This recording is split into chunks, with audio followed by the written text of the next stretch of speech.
வணக்கம் மாணவர்களே. 7ஆம் வகுப்பு 3ஆம் பருவம் பயிற்சி 3.1ல் 5வது கணக்கு பார்க்க போகிறோம். முற்றொருமைகளை பயன்படுத்தி பின்வரும் கோவைகளை விவரி அப்படின்னு கொடுத்துருக்காங்க. இப்போ இந்த முற்றொருமைகள் அப்படின்னா என்னங்கிறத நம்ம பார்ப்போம். இயற்கணித முற்றொருமைகள் ஒரு 4 முற்றொருமைகள் நம்ம இப்போ இந்த பருவத்தில் படிக்க போகிறோம். அந்த 4 முற்றொருமைகள் தான் இந்த முற்றொருமைகள். இப்போ இந்த முற்றொருமைகளை பயன்படுத்தி தான் இந்த கோவைகளை விரிவாக்கம் செய்ய சொல்லியிருக்காங்க. இப்போ முதல் கணக்கு பாருங்க. 2x + 5 whole square. இப்போ இதை விரிவாக்கம் செய்ய சொல்கிறாங்க. இப்போ 2x + 5 ஹோல் ஸ்கொயர் அப்படின்னா இங்கே கொடுக்கப்பட்டுள்ள முற்றொருமைகளில் எந்த முற்றொருமை மாதிரியே இருக்குது அப்படின்னு நம்ம பார்க்கணும். அப்படி பார்த்தோம்னா இந்த a + b ஹோல் ஸ்கொயர் மாதிரியாக தான் இந்த கோவை இருக்குது. அப்போ நம்ம பயன்படுத்த வேண்டிய முற்றொருமை என்ன அப்படின்னு கேட்டிங்கன்னா a + b whole square = a square + b square + 2ab. இப்போ இந்த முற்றொருமையில் என்ன செய்யணும் அப்படின்னு கேட்டிங்கன்னா ஏக்கு பதிலாக 2x பிரதியிடணும், பிக்கு பதிலாக 5 பிரதியிடணும். அப்போ ஏக்கு பதிலாக 2x பிரதியிட்டால் 2x whole square plus பிக்கு பதிலாக 5 பிரதியிடணும். அப்போ 5 ஸ்கொயர் ப்ளஸ் 2, ஏக்கு பதிலாக 2x, பிக்கு பதிலாக 5 பிரதியிடணும். இப்போ பாருங்க 2x ஹோல் ஸ்கொயர் அப்படின்னா இங்கே முன்னாடி என்ன குறி இருக்குது? ப்ளஸ் இருக்குது. அப்போ ப்ளஸ்ஸையும் பெருக்கணும், 2 தடவை பெருக்கணும். ஏன்னா இங்கே ஸ்கொயர் இருக்குது. அப்போ ப்ளஸ் இன்ட்டு ப்ளஸ். அப்போ ப்ளஸ்ஸையும் பெருக்கினா ப்ளஸ்ஸு, மைனஸையும் பெருக்கினா ப்ளஸ்ஸு. அப்போ என்ன அர்த்தம்? ஒரே குறியை பெருக்கினா ப்ளஸ்ஸு, ஒரே குறியை பெருக்கினா ப்ளஸ்ஸு, வெவ்வேறு குறியை பெருக்கினா மைனஸு, வெவ்வேறு குறியை பெருக்கினா மைனஸ். இதை நல்லா ஞாபகம் வச்சுக்கோங்க.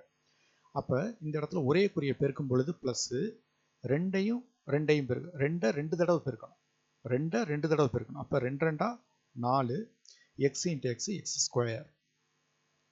அடுத்து ப்ளஸ் 5 இன்ட்டு 5 25 ப்ளஸ் இங்கே பாருங்கள், இங்கே ப்ளஸ் இருக்குது, இங்கே ப்ளஸ் இருக்குது, இங்கே ப்ளஸ் இருக்குது. அப்போ ப்ளஸ்ஸால் எல்லாத்தையும் பெருக்கினா ப்ளஸ்ஸு, 2 பெருக்கினா 4, 4 5 20 எக்ஸு. இப்போ இதே வந்து 4x² + 25 + 20xன்னு எழுதலாம்.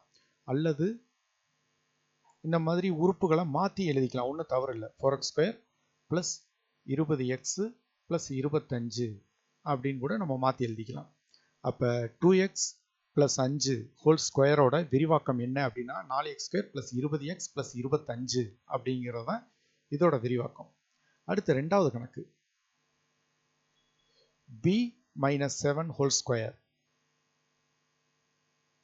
இப்போ இந்த b - 7 ஹோல் ஸ்கொயருங்கிறது எந்த முற்றொருமை வடிவில் இருக்குன்னு சொல்லி பாருங்க. இந்த மூன்றாவது முற்றொருமை வடிவில் இருக்கு, a - b ஹோல் ஸ்கொயர். அப்போ a - b ஹோல் ஸ்கொயர் வடிவத்தில் இருக்குது. அப்போ a square plus b square minus 2ab. இப்போ இந்த இடத்துல என்ன செய்யணும்னா ஏக்கு பதிலாக b பிரதியிடணும், பிக்கு பதிலாக 7 பிரதியிடணும். அப்போ ஏக்கு பதிலாக b பிரதியிடணும், b ஸ்கொயர் ப்ளஸ் பிக்கு பதிலாக 7 பிரதியிடணும். அப்போ 7 ஸ்கொயர் மைனஸ் 2, ஏக்கு பதிலாக b, பிக்கு பதிலாக 7. அப்போ b ஸ்கொயர் ப்ளஸ் 7 7 49, இங்கே ப்ளஸ்ஸு, இங்கேயும் plus, plus into plus plus, ப்ளஸ்ஸோட மைனஸை பெருக்கும் பொழுது மைனஸ்ஸு. இங்கே 2 இருக்குது, இங்கே 1 இருக்குது, இங்கே 7 இருக்குது. 2 1 பெருக்குனா 2, 2 7 பெருக்குனா 14. இங்கே b 14b. அப்போ b - 7 ஹோல் ஸ்கொயர் அப்படின்னா நமக்கு கிடைக்கக்கூடிய விரிவாக்கம் b square plus 49 minus 14b. அடுத்து மூணாவது கணக்கு பாருங்க. இப்போ மூணாவது கணக்கு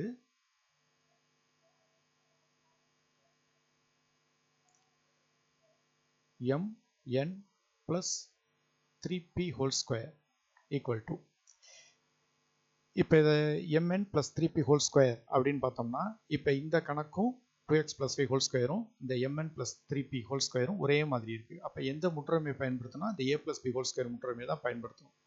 அப்போ a + b whole square equal to a square plus b square plus 2ab. Right. இப்போ ஏற்கனவே சொன்ன மாதிரி ஏக்கு பதிலாக எதை பிரதியிடணும்? mn பிரதியிடணும். பிக்கு பதிலாக 3p பிரதியிடணும். அப்போ ஏக்கு பதிலாக mn whole square plus பிக்கு பதிலாக 3p whole square plus 2 ஏக்கு பதிலாக mn பிக்கு பதிலாக 3p. இப்போ இந்த mn ஸ்கொயர் அப்படிங்கிறது வந்து இந்த ஸ்கொயர் அப்படிங்கிறது mn ரெண்டுக்குமே பொதுவானது. அப்போ இது எப்படி எழுதலாம்? m square n square plus இங்கே 3 square 3 9 p into p square, இங்கே ப்ளஸ்ஸு இங்கேயும் ப்ளஸ்ஸு ப்ளஸ்ஸு, அப்போ எல்லாத்தையும் பெருக்கும் பொழுது ப்ளஸ்ஸு, இங்கே 2 இருக்குது, இங்கே mnோட கெழு 1 பியோட கெழு 3, அப்போ 2ஐ 1ஐயும் பெருக்குனா 2, 2ஐ 3ஐயும் பெருக்குனா 6, இங்கே இருக்கக்கூடிய எழுத்துக்கள் mnp மாறிகள் mnp.